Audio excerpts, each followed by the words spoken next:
నమస్కారం, నేను Sahasra. Welcome back to our channel. ఏపీలో టీడీపీ కూటమి అత్యధిక మెజారిటీతో గెలవడం, అధికారంలోకి రావడం, నిన్న ప్రమాణ స్వీకారం జరగడం ఇదంతా జరిగింది. అయితే ఇప్పుడు ముఖ్యమైన అంశం ఏంటంటే ఎవరెవరికి ఏ శాఖలు ఇస్తున్నారనేది చూస్తున్నారు. మరి జనసేన పొత్తుతో ఉన్నటువంటి పవన్ కళ్యాణ్కి టీడీపీ ఏ శాఖ అప్పగించుతుంది అనేది చర్చ నడుస్తుంది. మరి దీని గురించి మాట్లాడడానికి మనతో పాటు సీనియర్ పొలిటికల్ అనలిస్ట్, అదేవిధంగా జర్నలిస్ట్, ప్రముఖ జర్నలిస్ట్ దుర్గా వడ్లమాడి గారు ఉన్నారు. మరి ఆవిడని అడిగి ఈ విషయాలన్నీ తెలుసుకునే ప్రయత్నం చేద్దాం. నమస్తే మ్యామ్. నమస్తే మా. సో మ్యామ్, ఇప్పుడు ప్రస్తుతం ఉన్నటువంటి చర్చ అంతా కూడా పవన్ కళ్యాణ్ గురించే.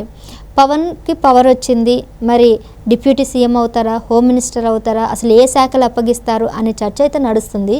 సో మీ అవగాహన ప్రకారం, మీకున్న ఎక్స్పీరియన్స్ ప్రకారం చంద్రబాబు నాయుడు గారు అతనికి ఎటువంటి శాఖలు అప్పగించే అవకాశం ఉందంటారు?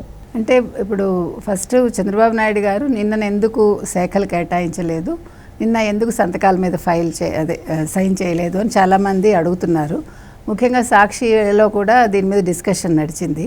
అంటే నిధులు కావాలి కదా, ఫస్ట్ వచ్చేస్తే మాట్లాడారు వీళ్ళు, ఎందుకు ఒకరోజు డిలే చేశారు, ఇవన్నీ మాట్లాడారు. అయితే నిన్నను ప్రధానమంత్రి రావడం, తర్వాత కేంద్ర మంత్రులు రావడం, తర్వాత వివిధ రాష్ట్రాల నుంచి ముఖ్యమంత్రులు రావడం, ఇట్లా రకరకాలుగా విదేశాల నుంచి కూడా వచ్చారు కదా.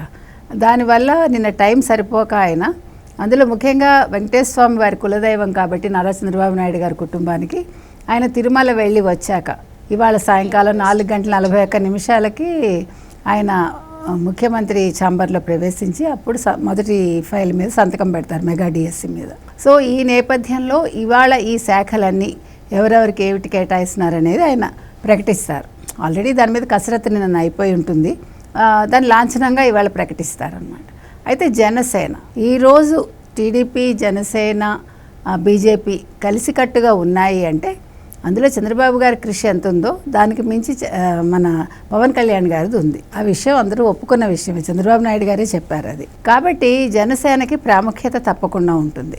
ఇప్పుడు 3 శాఖలు, 3 మంత్రులు ఉన్నారు కాబట్టి, 3 మంత్రులు ఉన్నారు కాబట్టి వారిలో ఎవరికి ఏంటి ఇస్తారు, ముఖ్యంగా పవన్ కళ్యాణ్ గారికి ఏమి ఇస్తారు. గతంలో చూసుకుంటే మనకి 2014లో ఇద్దరికి ఇచ్చారు ఉప ముఖ్యమంత్రి పదవులు, కేఈ కృష్ణమూర్తికి అండ్ దెన్ కోనేరు రంగారావు గారికి.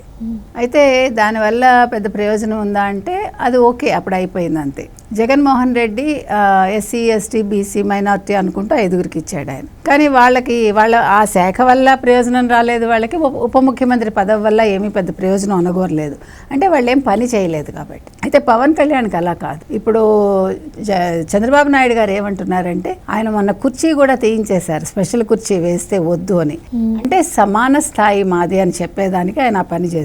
అంటే మనం పాలనలో వచ్చిన మార్పులు మనం చెప్తే అది కుర్చీ తీసేయటం ఒకటి, తర్వాత ఈ గోరుముద్దకి బ్యాగులు అవి ఇస్తారు కదా, ఇప్పుడు స్కూల్స్ తీస్తారు ఇవాళ నుంచే. సో దానికి ఆ బ్యాగుల మీద జగన్మోహన్ రెడ్డి ఫోటో ఉంది, ఆ ఫోటోతో పాటు అలా ఉంచండి, ఏం అవ్వదు, అవి ఇచ్చేసేయండి అన్నారు ఆయన. అంటే పాలనాపరమైన సంస్కరణలు అంటే ఇవి. ఒకప్పుడు తమిళనాడులో ఇదే జరిగినట్టుంది, అమ్మ ఫోటోలు ఉన్నటువంటి బ్యాగులు కానీ అవి కానీ నెక్స్ట్ స్టాలిన్ కూడా పంపిణీ. అదొకటే కాదు, ఆయన అమ్మ క్యాంటీన్లు మూయలేదు, అమ్మ క్యాంటీన్లు అమ్మ ఫోటోతోటే ఉంచమన్నాడు ఆయన.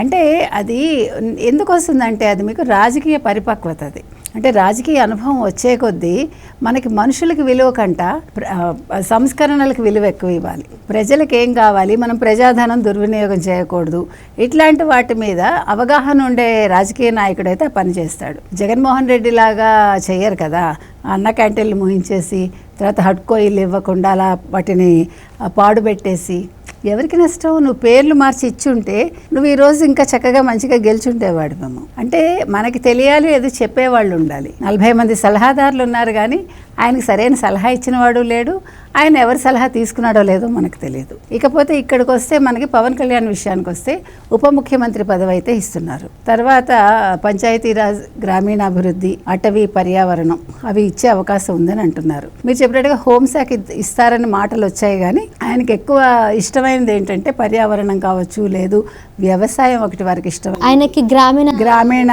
నేపథ్యం ఉండేది ఇష్టం కాబట్టి ఆయన ఏరి కోరి ఇవి తీసుకుంటున్నారు అనే ఒక టాక్ కూడా వచ్చింది. అదే విధంగా నాదెండ్ల మనోహర్ గారికి పౌర సరఫరాలు ఇస్తారు, కందుల దుర్గేష్ గారికి పర్యాటకం అండ్ సినిమాటోగ్రఫీ ఇస్తారని చెప్తున్నారు. సో లోకేష్ గారికి ఏమి ఇస్తారు అనే ఒక ప్రస్తావన కూడా వస్తుంది. ఐటీ శాఖ మంత్రి ఇచ్చే అవకాశం అది గతంలో వారు చేశారు, గతంలో వారు పంచాయతీరాజ్ కూడా చేసినట్టున్నారు. సో మరి ఇప్పుడు ఐటీ శాఖతో పాటు ఇంకేమిస్తారో చూడాలి. ఏదేమైనప్పటికీ శాఖల విషయంలో ఈసారి మనం చెప్పుకోవాల్సిన అందరూ కొత్త వాళ్ళే, 17 మంది కొత్త వాళ్ళు ఉన్నారు. అయితే కొత్త వాళ్ళకే ఎందుకు ఇచ్చారని టాక్స్ వచ్చాయి, దాని మీద కూడా అందరూ చెప్పారు వివరణలు. ఈ కొత్త వాళ్ళకి మనం ఇవాళ కొత్త అనుకుంటున్నాం కదా, మరి 1983లో ఎన్టీ రామారావు గారు పార్టీ పెట్టి గెలిచినప్పుడు అప్పుడు ఎవరు నిల్చున్నా కూడా అందరూ గెలిచారు, వాళ్ళలో చాలా చిన్నవాళ్ళు ఉన్నారు. సో వాళ్ళందరికీ శాఖలు ఇచ్చారు.